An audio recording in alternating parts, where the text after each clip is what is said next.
This conference will now be recorded. So in our previous session, we have started learning about Sqoop, right? So Sqoop is a simple data transfer tool. It is used to transfer the data from RDBMS to HDFS or Hive and vice versa. So it can do only two things. It can do import and export, nothing else. So this is the architecture that we learned, right? So it can do import the data or export the data. And we have started with the hands-on of Sqoop, right? So we understood how to get the version of Sqoop. And more importantly, this is very important, the JDBC jar file. If you don't have this JDBC jar file, then it will lead to class not found exceptions. And we have seen how to get the help, how to see the list of all the commands in Sqoop. Also, we have figured out how to see the help on a specific command, right? We have seen how to connect to the MySQL database.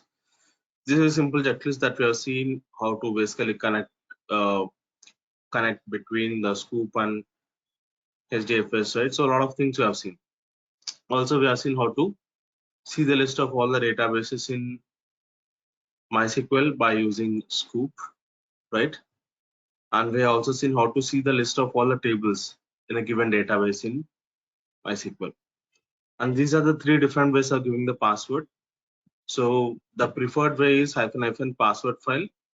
Don't say that you are using -- password in the projects.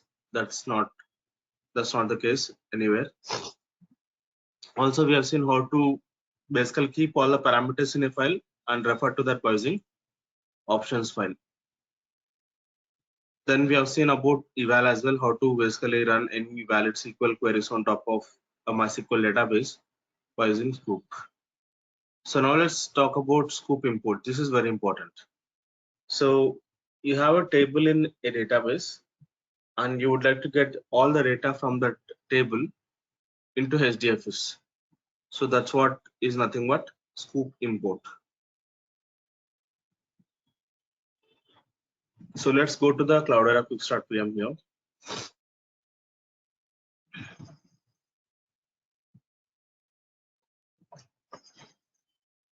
So I'll just open the terminal and I'll set the title terminal set title, give it as Sqoop.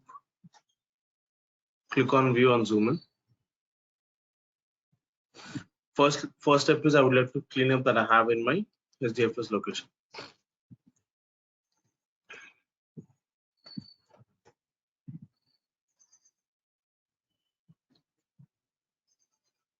So there should be nothing right now. Let's confirm the same by running ls command.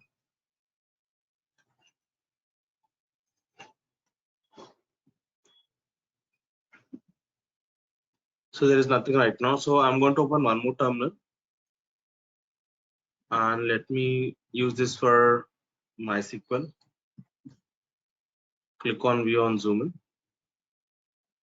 Now I'm going to connect to MySQL by using MySQL -u root -p Cloudera. Let me increase the font.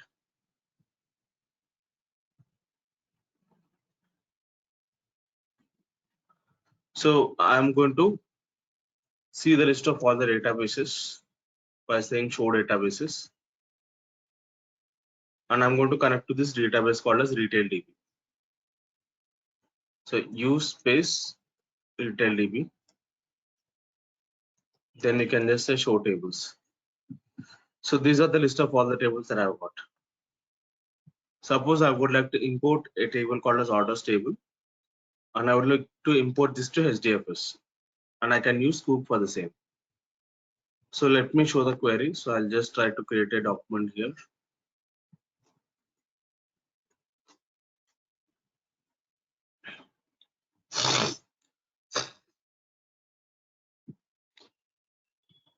So you can just say Sqoop import,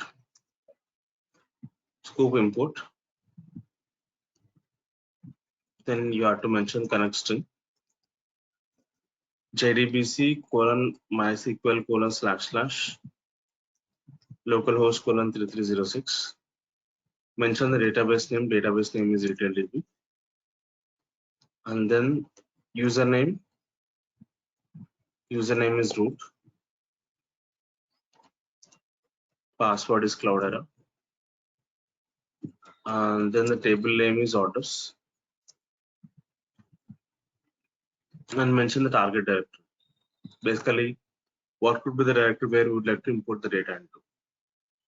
So I'm just going to mention user Cloudera, and within that directory, I should have another directory called as orders created. If you look at the contents of user Cloudera now, there is nothing. No contents right now under user Cloudera path. Now, when you start importing the data, it will create a directory for you with the name called as orders, and it will import all the data from this table into this directory. So let's run this. Let's copy this. Go to the Sqoop terminal. Right click and paste it. Enter. This will take some time. Let's wait.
So the import operation is done.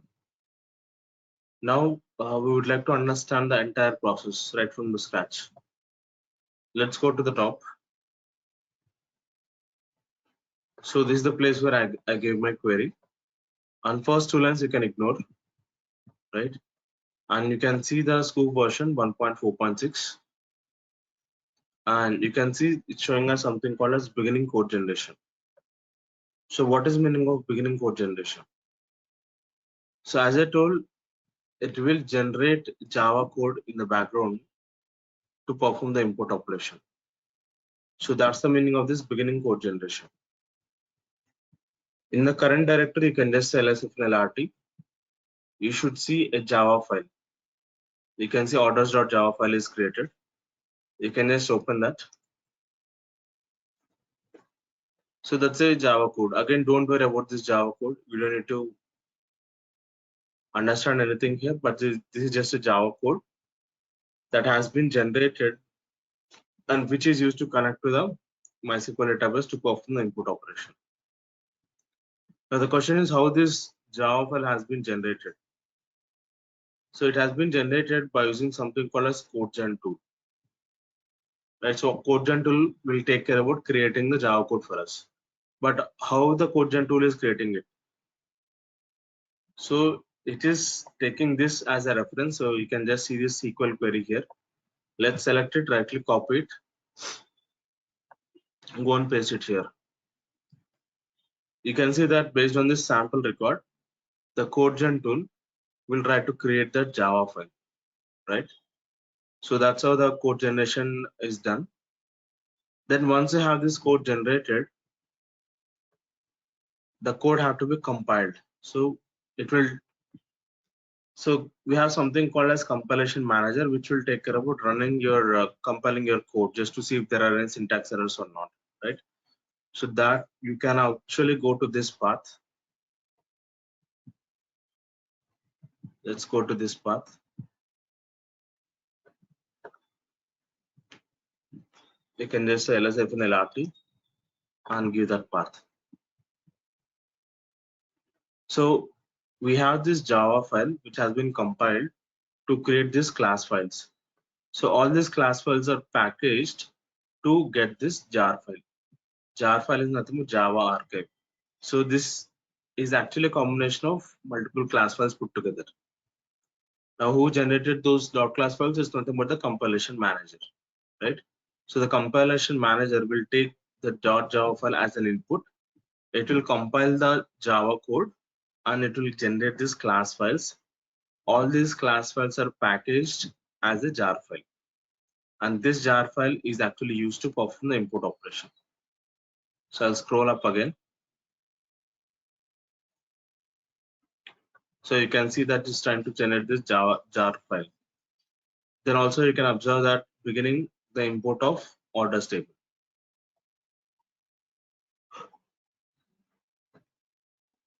You might be seeing interrupted exception when you run any of the Sqoop commands. Ignore it completely. It will not have any impact. So ignore that exception completely. Then you can see that there is bounding values query. Let's actually copy this. Right click, copy it, and go to the MySQL terminal. Right click and paste it. You can see that it is trying to run this query to get the minimum and maximum value of order ID column. Minimum value is 1, maximum value is 6,883. Then it's trying to calculate something called a split size. So this is very important. I wanted to talk a little bit about this.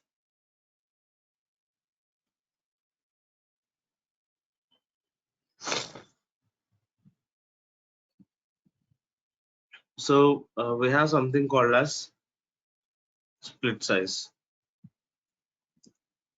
Split size equal to max minus min divided by number of mappers. So how are we getting this max and min values? By running this bounding values query. So this is called as bounding values query. We are trying to get the maximum minimum value. So here the minimum value is 1 and maximum value is 68,883. And remember the default number of mappers. So mapper is something that is used to make a database connection to the MySQL database. So the default number of mappers in Sqoop is nothing but 4. So if you substitute these values, you are going to get the split size. Now, why are we talking about this? I'll give you an example.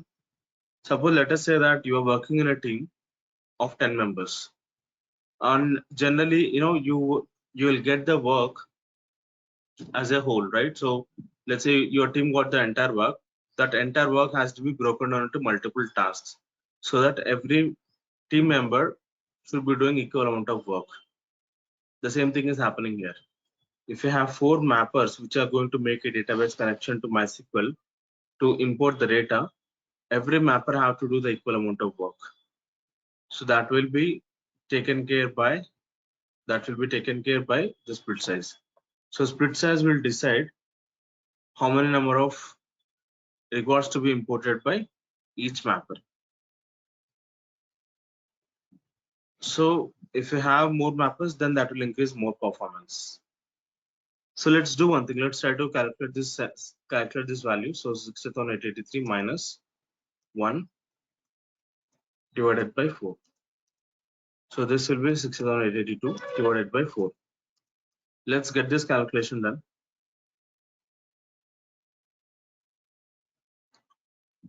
So I'm going to divide 60,882 by 4. So this gives me the value as 17,220. So what's the meaning of this 17,220? Every mapper or every thread, mapper is also called as thread. Every mapper or every thread will try to import exactly 17,220 records. So that's the meaning of the split size. Now, what will happen if you don't have the split size? Then some mapper will have to do a lot of work, some mapper will have to do less work, and so on, right? Ideally, the goal is to have that every team member should do equal amount of work. Similarly, every mapper should try to get equal amount of records. That's where all the split sizes come into the picture, right? Now the question is, we have 4 mappers. Now we have to also understand what is the range of records imported by each mapper. Let's talk a little bit about that. So first mapper, we'll try to import from the first record till 17,220th record, because that's the fleet size, right? So every mapper have to get equal amount of records. So how about the second mapper? So second mapper will start importing from the next record, that is 17,221st record till again the split size. So I'm going to do this calculation now. So the starting record for second mapper is 17,221 plus it will have to import again split size records, that is 17,220. So that will get me 34,441. 34,440 first record will be the next record, or the last record imported by second mapper. Let's talk about the third mapper. So third mapper will start from the next one. So 34,440 second record till again the split size. So what will be the split size? Let's do this calculation. So the starting record for third mapper is 34,442 plus split size is 17,220. That will be 51,662. 51,660 second record. Then the fourth mapper will start importing from the next record, that is 51,660 third record till again the split size. So let's do this calculation. So 51,663 is the starting point plus again the split size is 17,220. So that will be getting me 60,083.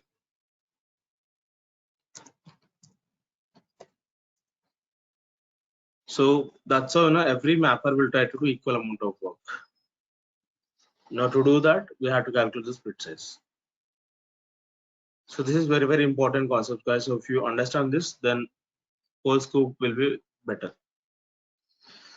So the default number of mappers have been decided by the Sqoop developers. So we don't have any control on it, but if you want, we can change the number of mappers. I'll talk about that. But for now, remember that the number of mappers is 4 by default. You can also see number of splits is also 4. Both are same, right?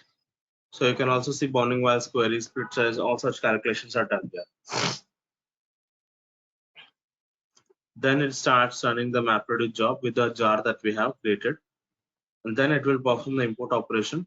And finally, you can see it's showing us retrieved 68,883 records, right? Now let's do one thing. Let's go to HDFS location and check the contents. So initially, we didn't have any directory called as orders. Now we should have a directory called as orders created. So let me show that. So let's try to query the location of user Cloudera. You should have a new directory called as orders created. I can see a directory called as orders created here. So let's go inside this orders directory and check the contents.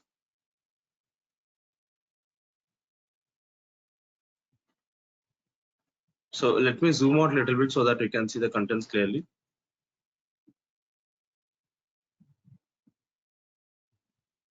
So you can see that there are exactly 4 files. Apart from that, there is one empty file called as underscore success. This is an empty file because look at the size is showing us 0 bytes and it's starting with hyphen. So this is just an empty file to indicate that the import operation is successful. And apart from that, we have 4 files, 0 to 3, right? And these are all nothing but your mapper files. You can see part-m, m is nothing but mapper files. These are all files because you can see these are all starting with hyphen. Also, let us check their sizes. I can just say ls with hyphen h option.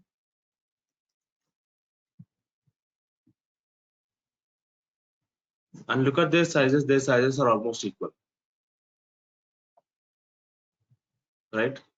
Their sizes are almost equal.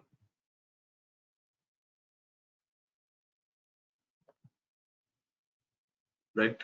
So that's how we will try to import the data. Now let's try to check the contents of this file. So let us try to use tail command to check the contents of one of the file. Let's copy it and paste it here.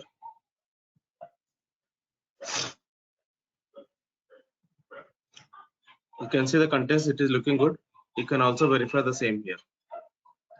Select star from orders, limit 10.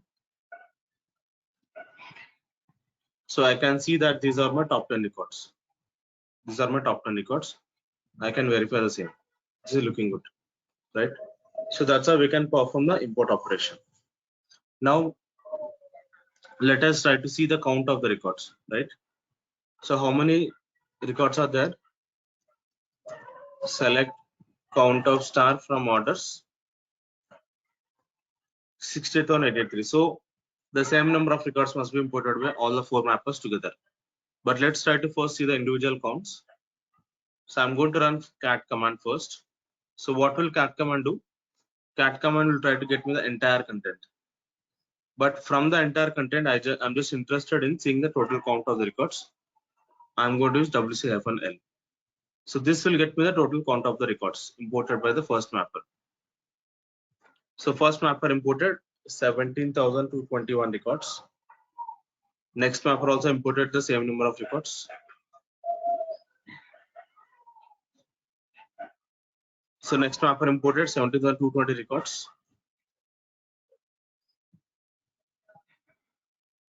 Next mapper imported 17,221 records. So you can see that every mapper is doing equal amount of work.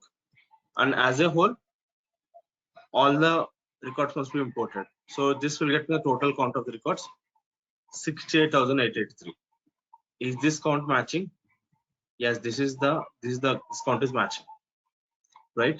So one entire question here. The entire question is, what will be the total number of output files? What will be the total number of output files in your HDFS location? So right now you are seeing that the total number of output files is showing as 4. Based on what? Based on the number of mappers.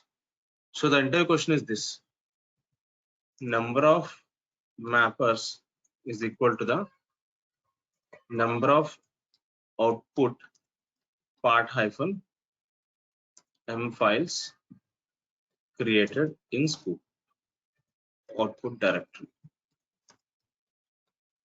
So remember this. So this is one of the entire question. If you change the number of mappers, let's say if you change the number of mappers to 3, you will just see only 3 files here. So as the default number of mappers is 4, you are seeing output files also 4, right? So this entire process that we just spoke about is called as Sqoop execution lifecycle. Sqoop execution lifecycle, or this is also called as so let's say you run a Sqoop command and what exactly happens internally, right? So let's say Sqoop import internals, or they may ask you this question in the interview such as, okay, what happens internally when you run Sqoop import? So these are the 3 different ways of asking the same question, right? We spoke about this entirely, but I have maintained some points here. Let's go and have a look at it. So the first step is it will try to make a connection towards your source database, which is nothing but MySQL. It will try to get some sample records, and based on that sample record, it's going to generate a Java file, and that Java file has been compiled to create a jar file, and it will try to run the bounding values query because it will have to find out the minimum and maximum values. Based on that, it will try to apply the split size, and the default number of mappers is 4, and then it will use the split boundaries to issue the queries against the source database. What is the meaning of split boundaries here? So split boundaries is nothing but the range of the records to be imported by each mapper. So you can see that this is nothing but the split boundary, because every mapper is clear about what is the starting record, what is the ending record. So that's the meaning of this split boundary. And mapper is also called as thread. So each thread will make a different database connection to issue that query. And then each thread will get mutually exclusive subset of the data. So what is the meaning of mutually exclusive subset? So first of all, what is the meaning of mutual exclusion? So mutual exclusion is nothing but, let's go back here. So the first mapper is trying to import the records from first record till 17th or 20th record. So none of the other mappers will try to interfere here. So only the first mapper will try to import the records within this range. None of the other mappers will try to import the records within that range. So that is the meaning of mutual exclusion. Now why am I calling it a subset? Because every mapper is not importing the entire data. It is just importing only a portion of the data, a part of the entire data. So that's why it is called as subset of the data, because every mapper is trying to get only 17th or 220 records. So that's why it is called as mutually exclusive subset. So every mapper or every thread will try to get the mutually exclusive subset of the data, and data will be returned to HDFS in a separate file per thread. So what is the meaning of separate file per thread? So as I told, number of output files is equal to the number of mappers that you have. As the default number of mappers is 4, you are seeing the output file are also 4, right? So that's the meaning of separate file per thread. This is very important, guys. If you understand this process, then the entire Sqoop becomes very easy, right? I hope it is clear, right? Any questions so far till here, let me know. I'll wait for a couple of minutes.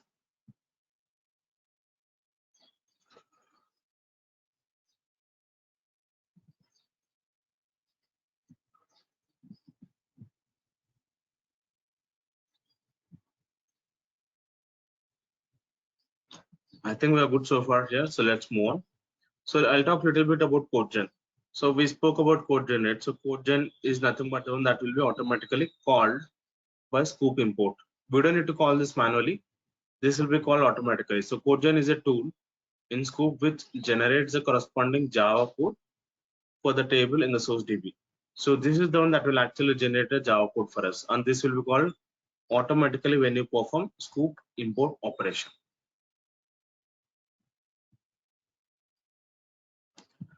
So one question which I've got in the chart is, does having multiple threads or mappers ever slow down the performance? I'll repeat the question again. Does having multiple threads or mappers ever slow down the performance? In fact, it will boost up the performance, right? Because if you have more team members in your team, then a huge amount of work can be done in less time, right? The same thing applies here. If you have more mappers or more threads, the number of records imported can be done in very short period of time, right? So now let's talk about difference between target directory and warehouse directory. So if you recollect, I imported the data by using target directory. There is also something called as warehouse directory. I'll talk about that now. So I will import a different table now. So first, let's see the list of all the tables. I would like to import order items table. Now I would like to import that by using warehouse directory. So let me just modify the query. So here the table name changes. It will be order items. And instead of target directory, I'll make it as warehouse directory. And when you give warehouse directory, you don't need to give this directory. It will be automatically created. See the difference between target directory and warehouse directory. If it is target directory, you have to give your table and then your directory. But if it is your warehouse directory, I'm not giving anything here because it will be automatically created with the same name as that of your table name, and into that directory the data will be imported. So that will be the difference between target directory and warehouse directory. I will show this practically. I'm not giving anything here such as order items, but it will still go ahead and then create a directory for us with the same name as that of your table name, that is order items. Let's start this import operation. Go to the Sqoop terminal, clear the screen. Right click and paste it. This will take some time. Let's wait for some time.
So the import operation is done.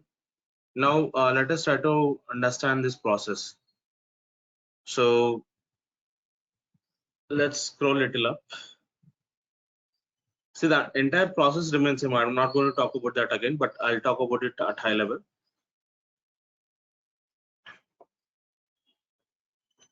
So again, you can see it's saying beginning code generation. It's running the SQL query to basically perform to get the sample record. Let me just copy that and I'll paste it. Based on this sample record, it is generating a Java file, and you can also see the name order items.java, right? So I have this order items.java file here. So that's a Java file, and of course we know the process. So it will compile that Java file and it will generate the jar file, right? And it's saying that beginning the import operation, and of course you can see that it is trying to run the bounding values query, right? So it's trying to get the minimum and maximum values. You can see those values here also, right? Minimum value is 1, maximum value is 172, 198. Number of mappers is 4 by default. You can see number of bits is also showing as 4.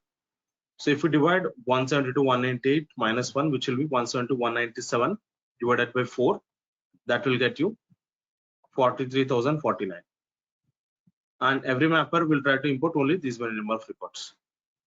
And you can see that it's running the mapper to job, and totally it imported 172 198 records. Let's see the count of the records. Select count of star from order items. You can see the count is matching up, right? And more importantly, I'm interested in showing the output directory, because if you remember, we were just giving user Cloudera path, right? If I can go back here, we are just giving only user Cloudera. We are not specifying anything like order items. But as we are giving warehouse directory, it should have automatically created a directory with the name called as order items. Have a look at this, right? And rest of the process remains same. That is, you will still have 4 output part files, and every part file will have almost equal amount of records. You can also verify the same by using -h option.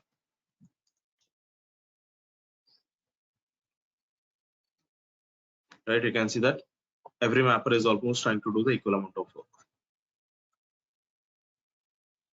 So that's the difference between target directory and warehouse directory. Now we have already performed the import operation of orders table, right?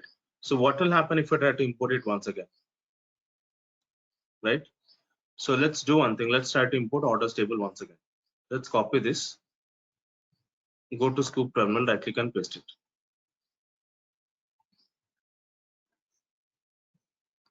Now the import operation will fail, because the reason is we have already performed the import operation of orders table, and we already have a directory called as user Cloudera orders. So the import will fail because the reason is the target directory already exists. Because they have already user Cloudera orders path already exists, the import will fail.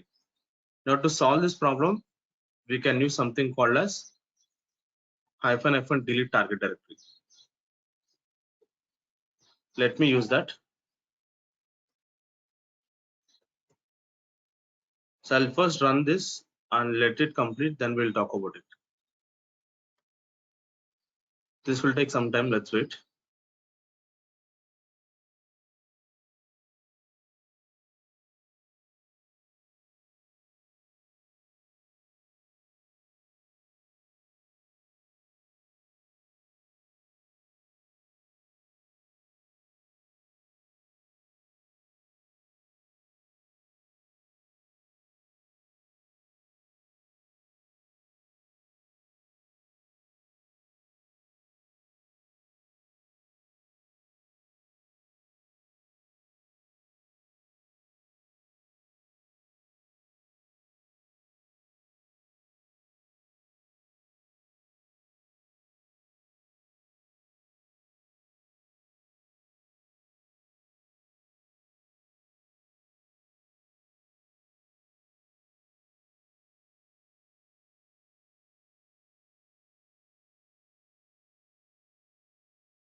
As the import operation is done, one important line that I would like to show you. Destination directory deleted, because the reason is we have mentioned delete target directory. First, it will go and check whether we already have any directory with the name orders or not. As we already have it, then it will delete it. Then it will perform the entire process as it is.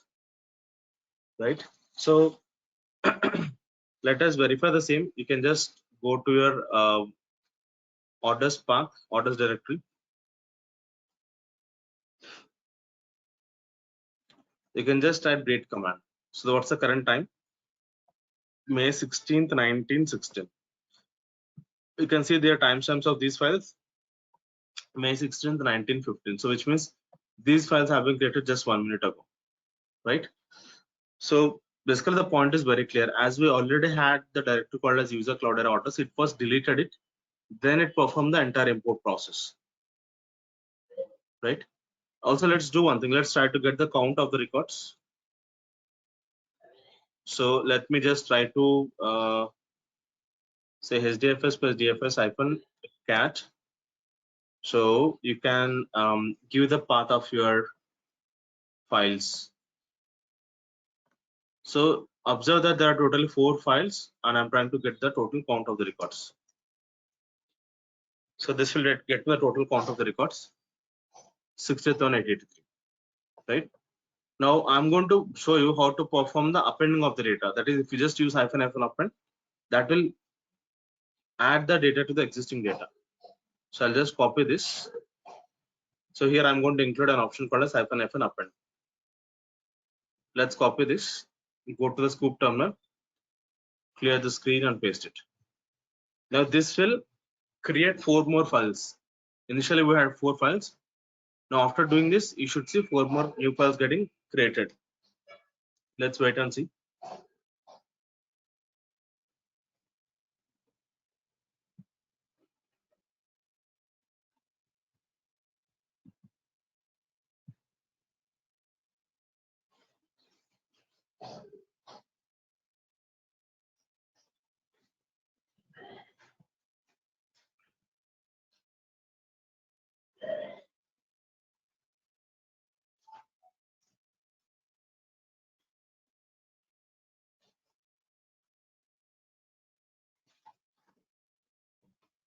So the import operation is done. Now what I want you to check is this one. So generally when we are performing the import operation, we were seeing only till here, right? But now as we are doing it in append mode, you can say appending to the directory, and you can see this. Let's go to the same path and verify. Initially we had how many files? 4 files. Now you should see 4 more new files getting added. Have a look here. 4 more new files have been added, and look at their timestamps. So the first 4 files have got these timestamps. and remaining 4 has got another timestamp, right? So that's how the append mode works. Let's also see the count of the records. Now the count should be doubled. Let's see the count. So initially, how many records were there? Initially, we had 60,083 records. Now the same number of records have been imported, let's say imported again. So that will be 60,883. So which will be equal to 137766. And you can see the count here, right? So that's how you can run your queries in append mode also. So by default, it will fail if your target directory already exists. We can override it by using delete target directory. If you want to append the data, you can use -f append. Right. So I think we are good for today. Tomorrow we will see how to basically change the number of mappers. Right. So any questions, guys? Anybody have any questions?